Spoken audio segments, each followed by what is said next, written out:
Isang antolohiya ng mga pagbasa sa mga salita ng makapangyarihang Diyos.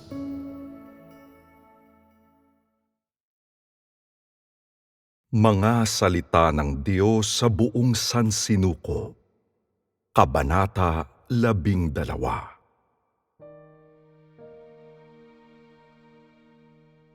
Kapag kumikidlat mula sa silangan, na siya rin mismong sandali na nagsisimula akong bigkasin ang aking mga salita. Kapag kumikidlat, ang buong kalangitan ay nagliliwanag at nagbabago ng anyo ang lahat ng bituin.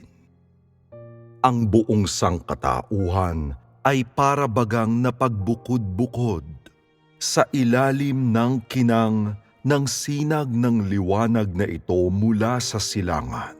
Nahayag ang buong sangkatauhan sa kanilang orihinal na anyo. Nasisilaw ang mga mata. Hindi tiyak ang gagawin at hindi pa rin gaanong sigurado kung paano itatago ang kanilang mga pangit na hitsura. Para rin silang mga hayop na nagsisitakas mula sa aking liwanag upang magkubli sa mga kuweba sa bundok. Subalit wala ni isa sa kanila ang maaaring maglaho mula sa sakop ng aking liwanag. Lahat ng tao ay labis na namamangha. Lahat ay naghihintay. Lahat ay nagmamasid sa pagdating ng aking liwanag. Nagagalak ang lahat sa araw na sila ay isinilang. At isinusumpa rin ng lahat ang araw na sila ay isinilang. Ang magkakasalungat na damdamin ay imposibleng bigkasin. Ang mga luha ng pagpaparusa sa sarili ay nagbubuo ng mga ilog at natatangay ng rumaragasang tubig. Naglalaho ng walang bakas sa isang iglap. Minsan pa, palapit ng palapit ang aking araw sa buong sangkatauhan. Minsan pang pumupukaw sa sangkatauhan na nagbibigay sa sangkatauhan ng isa pang bagong simula. Tumitibok ang puso ko at sa pagsunod sa mga ritmo ng tibok ng aking puso, naglulundagan sa galak ang kabundukan. Nagsasayawan sa galak ang katubigan. At humahampas ang mga alon sa batuhan. Mahirap ipahayag kung ano ang nasa puso ko. Nais kong sunugin ang lahat ng maruming bagay hanggang sa maging abo sa ilalim ng aking tingin. Nais kong maglaho ang lahat ng anak ng pagsuway mula sa aking harapan. At hindi na umiral pa kailanman. Hindi lamang ako nakagawa ng isang bagong simula sa tirahan ng malaking pulang dragon. Nagsimula na rin akong pumasok sa bagong gawain sa sansinuko. Hindi maglalaon. Ang mga kaharian sa lupa ay magiging aking kaharian. Hindi maglalaon. Ang mga kaharian sa lupa ay magwawakas na lahat magpakailanman dahil sa aking kaharian. Dahil nakamtan ko na ang tagumpay. Dahil nakabalik na ako ng matagumpay. Naubos na ng malaking pulang dragon ang lahat ng paraang maiisip upang sirain ang aking plano, sa pag-asang mabura ang aking gawain sa lupa. Ngunit maaari ba akong mawalan ng pag-asa dahil sa mapanlinlang na mga pakana nito? Maaari ba akong matakot hanggang sa mawalan ako ng tiwala dahil sa mga banpa nito. Hindi pa nagkaroon kailanman ng kahit isang nilalang sa langit o sa lupa na hindi ko nahawakan sa palad ng aking kamay. Gaano pa ito higit na totoo sa malaking pulang dragon, ang kasangkapang ito na nagsisilbing hambingan sa akin. Hindi ba isa rin itong bagay na paiikutin sa aking mga kamay? Nang magkatawang tao ako sa mundo ng tao, dumating na ang sangkatauhan sa ilalim ng aking patnubay nang hindi sinasadya sa araw na ito at dumating ng hindi sinasadya upang makilala ako. Ngunit hinggil sa kung paano tahakin ang landas sa hinaharap, walang sino mang may ideya, walang sino mang nakakaalam, at lalo pang walang sino mang may ideya kung saang direksyon sila dadalhin ng landas na iyon. Sa pagbabantay lamang sa kanila ng makapangyarihan sa lahat, matatahak ng sinuman ang landas hanggang wakas. Sa paggabay lamang ng kidlat sa silangan, matatawid ng sinuman ang pintuan papasok sa aking kaharian. Sa mga tao, wala pa ni isang nakakita sa aking mukha kailanman. Isang nakakita sa kidlat sa silangan. Paano pa kaya magkakaroon ng isang taong nakarinig sa mga pagbigkas mula sa aking luklukan? Sa katunayan, noon pa mang unang panahon, wala pa ni isang taong tuwirang nakipag-ugnayan sa aking persona. Ngayon lamang nagkaroon ng pagkakataon ang mga tao, ngayong naparito na ako sa mundo na makita ako. Ngunit kahit ngayon, hindi pa rin ako kilala ng mga tao. Tulad ng tinitingnan lamang nila ang aking mukha at naririnig lamang ang aking tinig, subalit hindi nauunawaan ang ibig kong sabihin. Ganito ang lahat ng tao. Bilang isa sa aking mga tao, wala ba kayong nadaramang matinding karangalan kapag nakikita ninyo ang aking mukha? At wala ba kayong nadaramang labis na kahihiyan dahil hindi ninyo ako kilala? Naglalakad ako sa piling ng mga tao at namumuhay ako sa piling ng mga tao, sapagkat ako ay naging tao at naparito ako sa mundo ng tao. Ang aking layunin ay hindi lamang upang masilayan ng sangkatauhan ang aking katawang tao. Ang mas mahalaga, ito ay upang makilala ako ng sangkatauhan. Bukod pa riyan, sa pamamagitan ng aking nagkatawang taong laman, hahatulan ko ang sangkatauhan sa kanilang mga kasalanan. Sa pamamagitan ng aking nagkatawang taong laman, igugupo ko ang malaking pulang dragon at sisirain ko ang kuta nito. Bagamat ang mga taong naninirahan sa lupa ay kasindami ng mga bituin, kilala ko silang lahat ng kasing linaw ng palad sa sarili kong kamay. At bagamat napakarami rin ng mga taong nagmamahal sa akin na tulad ng mga butil ng buhangin sa dagat, iilan lamang ang aking hinirang. Yaon lamang mga sumusunod sa maningning na liwanag. na bukod pa sa mga nagmamahal sa akin.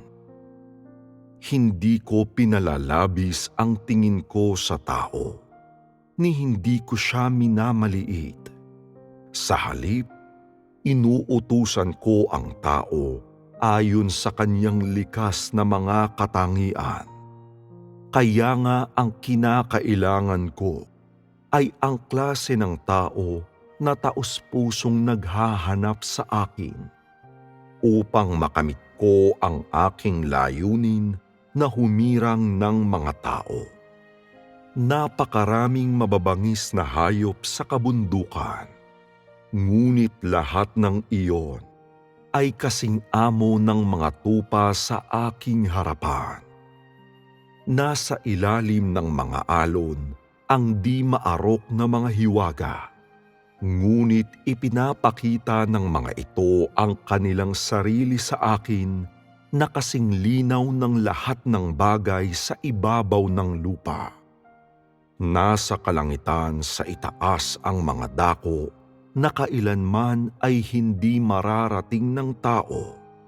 Subalit malaya akong naglalakad doon sa mga dakong iyon na hindi mararating.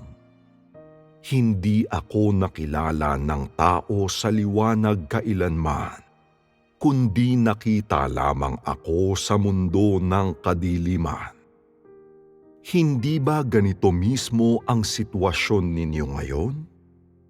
Nasa rurok ng mga pagwawala ang malaking pulang dragon nang pormal akong nagkatawang tao upang gawin ang aking gawain. Nang mahayag ang tunay na anyo ng malaking pulang dragon sa unang pagkakataon, nagpatotoo ako sa aking pangalan. Nang maglakad-lakad ako sa mga landas ng sangkatauhan, wala ni isang nilalang, ni isang tao ang nagising sa pagkagulat. Kaya nga nang pumarito ako na nagkatawang tao sa mundo ng tao, walang sino mang nakaalam nito. Ngunit sa aking nagkatawang taong laman, nang simulan kong gawin ang aking gawain, nagising ang sangkatauhan at nagulat mula sa kanilang mga panaginip sa dagundong ng aking tinig. At mula sa sandaling ito, nagsimula silang mamuhay sa ilalim ng aking patnubay. Sa aking mga tao, minsan pa akong nagsimula ng bagong gawain. Sapat nang masabi na ang aking gawain sa lupa ay hindi pa tapos, upang ipakita na ang aking mga tao na binanggit ko ay hindi yaong mga kinakailangan ko sa puso ko. Ngunit magkagayunman, pumipili pa rin ako ng ilan mula sa kanila. Malinaw mula rito na hindi ko lamang binibigyan ng kakayahan ang aking mga tao na makilala ang Diyos na nagkatawang tao, kundi nililinis din sila. Dahil sa tindi ng aking mga atas administratibo, karamihan sa mga tao ay nanganganib pa ring alisin ko. Maliban kung gagawin ninyo ang lahat upang pakitunguhan ang inyong sarili, supilin ang inyong sariling katawan. Kung hindi ninyo ito gagawin, tiyak na magiging isang pakay kayo na aking kinasusuklaman at itinatakwil upang ihagi sa impyerno. Tulad ng tuwirang natanggap na pagkastigo ni Pablo mula sa aking mga kamay, kung saan walang makakatakas. May napulot ba kayo mula sa aking mga salita? Tulad ng dati, layon kong linisin ang iglesia. Patuloy na dalisayin ang mga taong kailangan ko. Dahil ako ang Diyos mismo na walang katapusan ang kabanalan at walang bahid dungis. Gagawin ko ang aking templo na hindi lamang nagniningning sa mga kulay ng bahaghari, kundi wala ring bahid dungis na ang loob ay tugma sa labas nito. Sa aking presensya, dapat ay gunitain ninyong lahat kung ano ang nagawa ninyo noong araw at magdesisyon kayo kung kaya ninyong matibay na magpasya na bigyan ako ng perpektong kasiyahan sa puso ko. Hindi lamang ako hindi kilala ng tao sa aking katawang tao. Higit pa riyan, nabigo siyang unawain ang kanyang sarili na nananahan sa isang katawang taong may laman. Sa loob ng napakaraming taon, nililinlang na ako ng mga tao. Itinuturing akong isang panauhing tagalabas. Napakaraming beses nang pinagsarahan nila ako sa labas ng mga pintuan papasok sa kanilang tahanan. Napakaraming beses nang tumayo sila sa aking harapan at hindi ako pinakinggan. Napakaraming beses nang itinakwil nila ako sa gitna ng ibang mga tao. Napakaraming beses nang itinanggi nila ako sa harap ng diablo. At napakaraming beses nang inatake nila ako sa kadaldalan ng kanilang bunganga. Subalit hindi ako naglilista ng mga kahinaan ng tao, ni hindi ako humihiling dahil sa kanyang pagsuway na gantihan niya ang ginawa ko para sa kanya. Ang tanging nagawa ko ay lapatan ng gamot ang kanyang mga karamdaman upang pagalingin ang kanyang walang lunas na mga sakit.